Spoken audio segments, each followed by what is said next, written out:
बिस्मिल्लाहिर्रहमानिर्रहीम। अस्सलाम वालेकुम व्यूअर्स, उम्मीद करती हूँ आप सब खैरियत से होंगे। आपको अपने चैनल मैं सीना में वेलकम कहती हूँ। तो क्लास हम लोग का class 9 math syntax book 4 chapter number 5 algebraic manipulation continue है, जिसकी आज हम एक्सरसाइज 5.3 का क्वेश्चन नंबर 2 का पार्ट 2 स्टार्ट करने जा रहे हैं। इससे पहले पार्ट 1 आपको करवा चुकी हूँ, तो उम्मीद है कि वो आप लोगों को समझ आ गया होगा। ठीक है, जिन लोगों ने कंप्लीट नहीं किया है वो मेरे चैनल की प्लेलिस्ट से देखकर कंप्लीट कर सकते हैं। इसके अलावा उसका लिंक, अपनी प्लेलिस्ट का लिंक आपके डिस्क्रिप्शन में भी मौजूद है, आप वहां से देखकर भी कंप्लीट कर सकते हैं। ठीक है, तो आइए फिर स्टार्ट करते हैं क्वेश्चन नंबर 2 का पार्ट 2। जी, तो क्लास यहाँ पर हमें स्क्वायर रूट फाइंड करना है बाय डिवीजन मेथड। तो डिवीजन मेथड के लिए अच्छा, सबसे पहले तो आप एक्सप्रेशन को ये देखा करें कि ये जो एक्सप्रेशन है ये अरेंज करना होता है डिसेंडिंग ऑर्डर में। डिसेंडिंग ऑर्डर मतलब यानी कि पहले ग्रेटर पावर, फिर उससे छोटी पावर, फिर उससे छोटी और फिर उससे छोटी और फिर बिल्कुल जीरो। यानी कि हमें पावर्स को ग्रेटर से स्मॉलर की तरफ लिखना होता है। तो ऑलरेडी यहाँ पर अरेंज है, यहाँ पर हमें अरेंज करने की जरूरत नहीं है, लेकिन आगे चलकर ऐसे क्वेश्चन भी आएंगे जहां पर हमें इनको एक्सप्रेशन को अरेंज भी करना होगा। तो इसलिए आपको पहले से बता दूं ताकि आप इस चीज के लिए भी मेंटली प्रिपेयर रहें कि कहीं आपको अरेंज भी करना होगा। ठीक है ना, तो यहाँ पर तो खैर ऑलरेडी अरेंज है, इसको हम जस्ट कॉपी कर लेते हैं।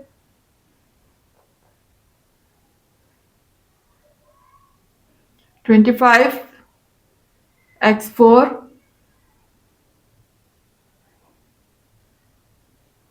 Plus 40x³ plus 26x² plus 8x और प्लस 1। ठीक है, तो जैसे कि आपको मैंने लास्ट क्लास में भी बताया था कि ये जो हमारा फर्स्ट एक्सप्रेशन जो हमें दिया हुआ होता है, इसको हमें लाजमी क्या करना होता है, कैंसिल करना होता है। और कैंसिल करने के लिए हम यहाँ पर ऐसे वेरिएबल सेलेक्ट करते हैं जिसको मैं यहाँ पर लिखूं, सेम वही वेरिएबल यहाँ भी आएगा। ठीक है ना, जो मैं यहाँ लिखूंगी सेम वही मुझे यहाँ भी लिखना होगा। ठीक है ना, और जब मैं उनको आपस में मल्टीप्लाई करूं तो मुझे 25x4 मिल जाए। ठीक है ना, क्योंकि मुझे इसको क्या करना है, कैंसिल करना है, तो सेम यही चीज आएगी तभी हम कैंसिल कर पाएंगे। तो देखिए यहाँ पर अब मैं ऐसा कौन सा टर्म्स लिखूं कि जिसको मैं उसी से मल्टीप्लाई करूं तो मुझे 25 मिल जाए। यकीनन वो क्या हो सकता है, 5 हो सकता है। यानी कि अगर मैं 5 को 5 से मल्टीप्लाई करूं, यहाँ भी 5 लगाऊं, यहाँ भी 5 लगाऊं, तो 5 5 जा 25 हो जाएगा। ठीक है, चलो 25 तो मिल गया। इसके अलावा यहाँ x की पावर क्या लिखी हुई है, 4। तो अब मुझे यहाँ पर x की कौन सी पावर लगानी है जिनको आपस में मल्टीप्लाई करने पर x4 मिल जाए और दोनों की जो पावर हो यहाँ भी वही हो और यहाँ भी वही हो। यानी अगर मैं एक्स स्क्वायर यहाँ लगा दूं, एक्स स्क्वायर यहाँ लगा दूं, तो मुझे एक्स स्क्वायर को मल्टीप्लाई करने पर मुझे x4 भी मिल जाएगा। ऐसे ही है ना, तो हम लगा देते हैं। देखिए यहाँ पर पहले मैं लिखूंगी 5 और फिर लिखूंगी एक्स स्क्वायर। ठीक है, 5x² यहां लिखा मैंने, तो 5x² ही मैं यहां पर भी लिख दूंगी। अब यकीनन जब मैं इसको इससे मल्टीप्लाई करूंगी तो 5 5 जा 25 हो जाएगा, और x² जब x² से मल्टीप्लाई होगा तो इनकी पावर्स क्या हो जाएंगी, ऐड हो जाएंगी। याद रखिएगा क्लास, यहां पर जो हम कर रहे हैं वो क्या कर रहे हैं, मल्टीप्लाई कर रहे हैं। तो मल्टीप्लाई में हमें पावर्स को ऐड करना है। ठीक है, तो ये x जब इस x से मल्टीप्लाई होगा तो इनकी पावर ऐड होके 2 + 2 4 हो जाएगी। तो मेरे पास 25x4 आ जाएगी पावर। ठीक है, ये मैं इसके नीचे कॉपी कर दूंगी और इसकी कर दूंगी साइन चेंज। ये साइन चेंज हो चुकी है और ये दोनों आपस में क्या हो जाएंगे, कैंसिल हो गए। ठीक है, अब देखें ये 5x² जो मैंने यहां लिखा था वो सेम मैं इसके नीचे कॉपी कर दूंगी यहां पर। तो ये देखिएगा, ये मैंने इसके नीचे कॉपी कर दिया। और यहां पर मुझे क्या करना होता है क्लास, यहां मुझे इन दोनों को ऐड करना है। यहां से यहां मुझे क्या करना था, मल्टीप्लाई करना था, जबकि नीचे जब मैं लिखूंगी तो ये दोनों आपस में प्लस होंगे। और प्लस होंगे तो यकीनन क्या चीज प्लस होगी, इनके कोफिशिएंट प्लस होंगे, पावर प्लस नहीं होगी। ठीक है क्लास, तो 5 + 5 10 हो जाएगा और x की पावर स्क्वायर ही रहेगी। पावर को ऐड नहीं करना, सिर्फ और सिर्फ कोफिशिएंट को ऐड कर। क्लास ये बार बार मैं बात क्यों बता रही हूँ, क्योंकि मैंने बहुत सारे स्टूडेंट को मिस्टेक करते हुए देखा है। यहाँ पर जब वो ऐड कर रहे होते हैं तो इनकी पावर को भी ऐड कर दो। पावर ऐड कब होती है? मल्टीप्लाई में होती है। यहाँ मल्टीप्लाई नहीं हो रहा है, मल्टीप्लाई यहाँ से यहाँ होता है। यहाँ हमने पावर को ऐड करना है। जब हम यहाँ पर इसको आपस में मल्टीप्लाई करेंगे तो पावर यहाँ ऐड होगी, यहाँ ऐड नहीं होगी। ठीक है ना? इस चीज का बहुत बहुत केयरफुली आप लोगों ने ख्याल रखना है, तभी आप इन क्वेश्चन को कर पाएंगे। उसके बाद देखिए कि बाकी की जो टर्म्स मेरी रह गई हैं इनको कॉपी कर देते हैं नीचे।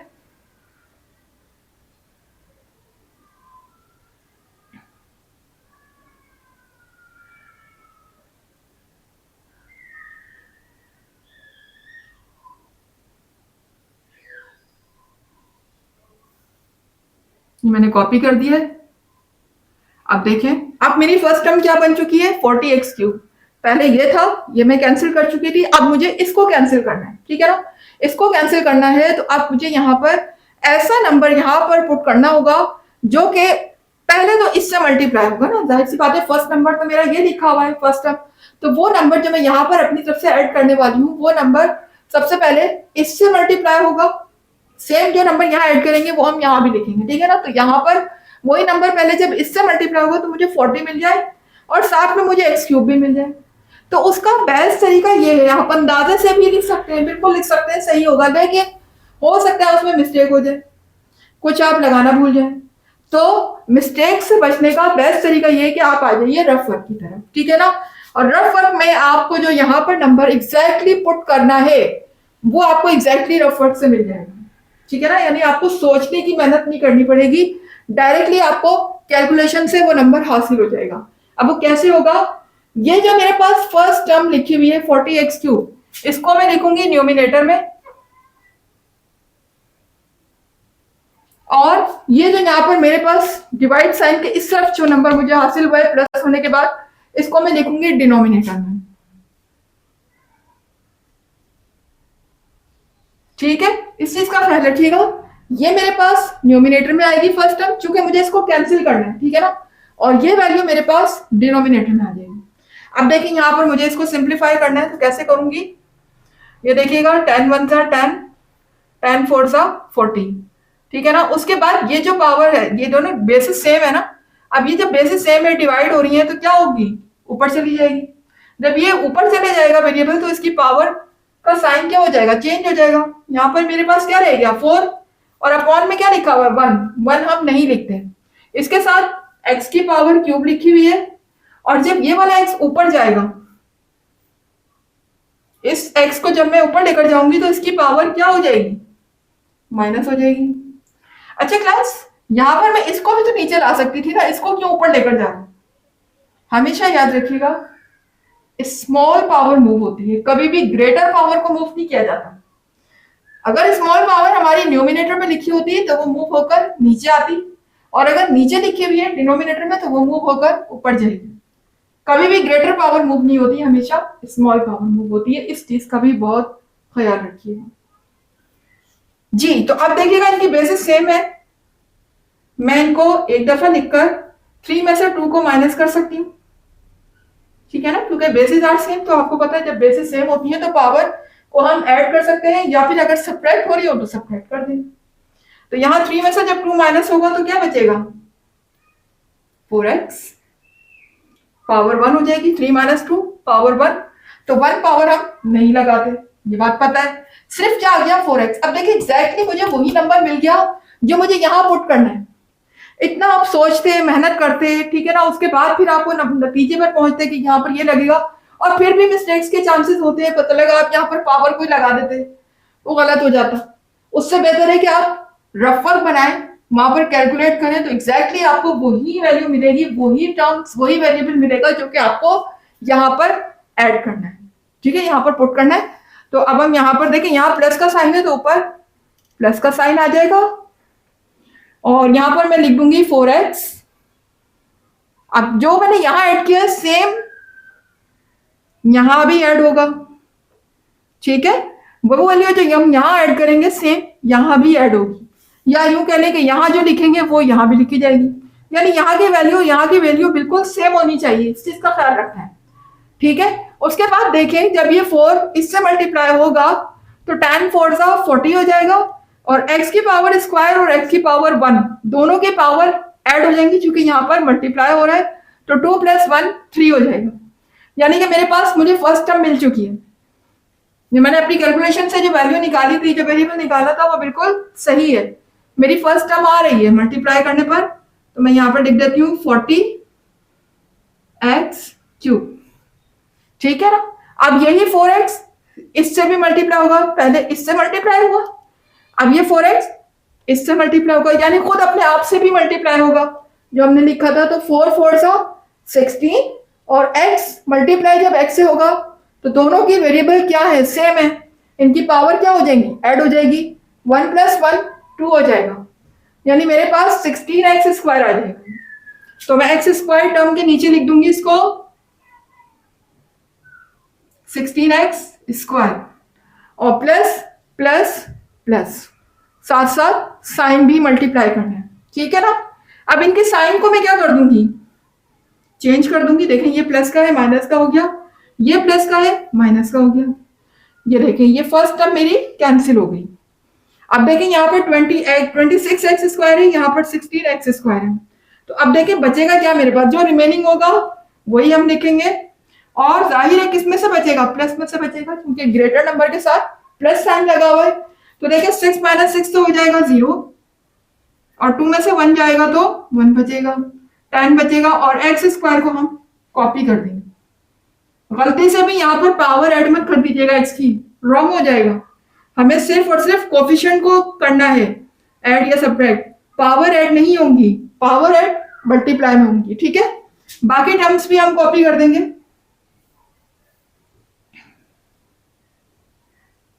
जी, अब ये 4x मैंने यहां लिखा था, यहां लिखा था, अब सेम यही 4x इसके नीचे भी लिख देंगे हम। यानी एक ही वेरिएबल को हम 3 जगह पुट करना होता है, पहले यहां पर और फिर उसके नीचे लिखकर उसे ऐड भी करना होता है। ठीक है ना।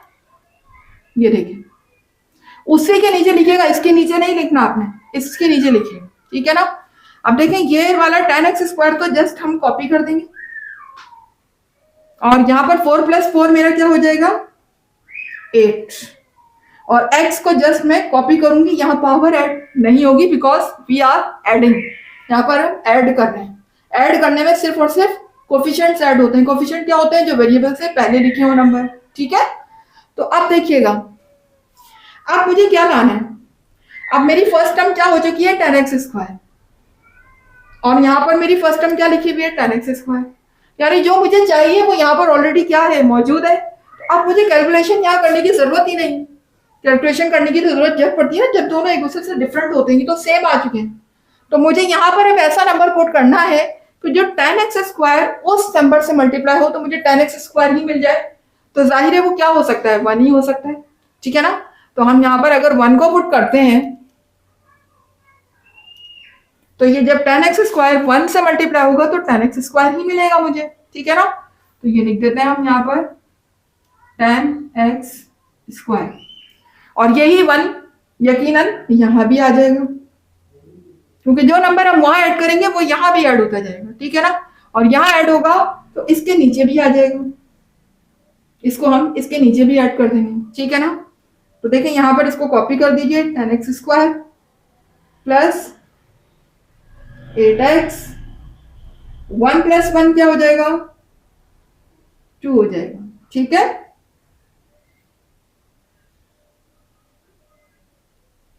जी, उसके बाद देखिए ये 1 पहले तो 10x से मल्टीप्लाई होगा, 10x² तो 10x² आ गया। अब ये 1 बाकी नंबर से भी मल्टीप्लाई होगा। ठीक है ना। यानी 1 8 8 हो जाएगा, 8x, और प्लस प्लस प्लस, और 1 1 1 हो जाएगा। बाकी नंबर से भी हमने इसको मल्टीप्लाई करवा दिया। अब इन तमाम नंबर्स की क्या कर दूंगी मैं, साइन चेंज कर दूंगी। ये प्लस का है माइनस का हो जाएगा, ये माइनस का हो गया, ये माइनस का हो गया। आप देख सकते हैं सब के सब अपोजिट साइड में आ चुके हैं, सभी कैंसिल हो रहे हैं। ये भी कैंसिल हो गया, ये भी कैंसिल हो गया, और ये भी कैंसिल हो गया। सब के सब कैंसिल हो चुके हैं। रिमाइंडर हमारा क्या आ गया 0 आ गया। अच्छा, हमारा आंसर क्या आ जाता है क्लास, हमारा आंसर आ जाएगा ये जो हमारा ऊपर जो आता है ना, ये हमारा आंसर होता है 5x² plus 4x plus 1, that is over answer. जी, तो क्लास उम्मीद है कि आपको पार्ट 2 अच्छे से समझ आ गया होगा। तो इंशाल्लाह इसके रिमेनिंग पार्ट हम कंटिन्यू करते हैं अपनी नेक्स्ट क्लास में। अच्छा, अपने कमेंट जरूर दिया करें कि आपको वीडियो कैसी लग रही है और कॉन्सेप्ट कहाँ तक क्लियर हुए हैं, ठीक है ना। इसके अलावा क्लास अगर आपको अच्छी लग रही है, वीडियो आपके नॉलेज में इजाफा हो रहा है और आप समझते हैं कि इस वीडियो से कुछ सीख रहे हैं, ठीक है ना, और अगर कुछ सीख रहे हैं तो फिर मेरी वीडियो को लाइक कीजिए, चैनल को सब्सक्राइब करके बेल आइकन को हिट कीजिएगा और भी क्लिक करें ताकि हर नई आने वाली वीडियो का नोटिफिकेशन आपको टाइम पे देखने को मिले। इसके अलावा जितना ज्यादा हो सके वीडियोस को शेयर किया करें, ठीक है ना। मुझे दीजिएगा इजाजत, अल्लाह हाफिज।